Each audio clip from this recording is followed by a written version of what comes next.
Hello and welcome to the second episode on how to increase your bench press. In this episode I'm going to focus on varying your exercise selection from mesocycle to mesocycle and what the benefits are from doing this. So firstly I need to go and define what a mesocycle is. Essentially, keeping it short, it's a training block. So you could have a 4-week training block, for instance. Let's go with that.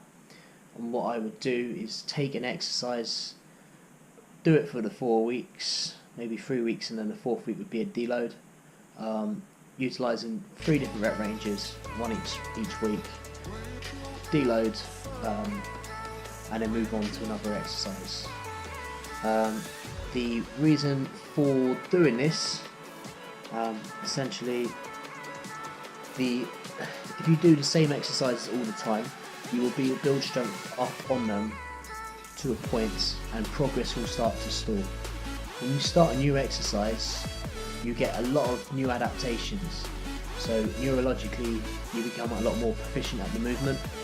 You'll find that you have a bigger ceiling for growth, a bigger ceiling for strength as well, because it's something your body's not used to. So it's a new stimulus for your body to adapt to.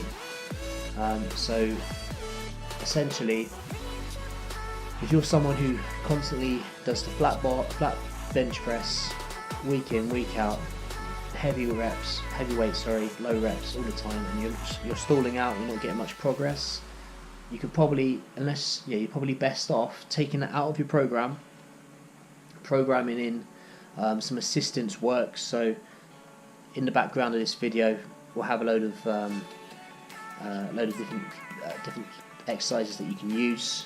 Give a try. Some of you might not have seen, some of you may have seen, and focus on maybe three of those for a mesocycle, for a training block, and just focus on increasing them over time.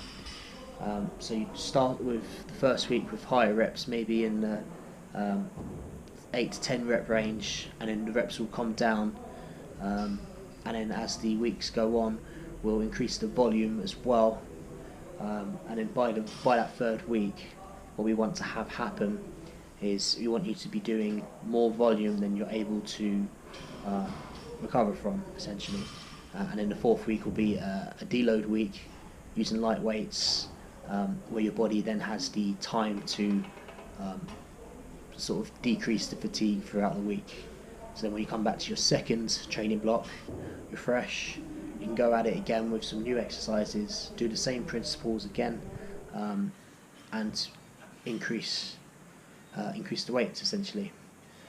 Now, what you'll find will happen when you then go back to the flat barbell bench press.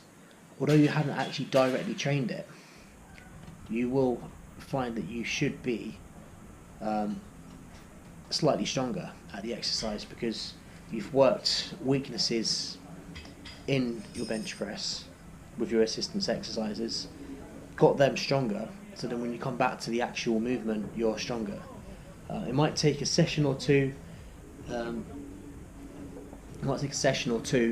Of barbell bench press, just to sort of get the technique back on track if you haven't done it in a while.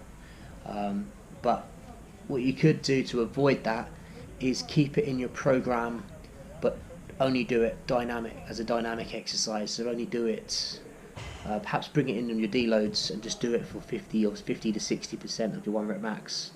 Not that many reps, just focusing on technique. So then when you do come and transfer back to the exercise, you haven't lost that technical ability.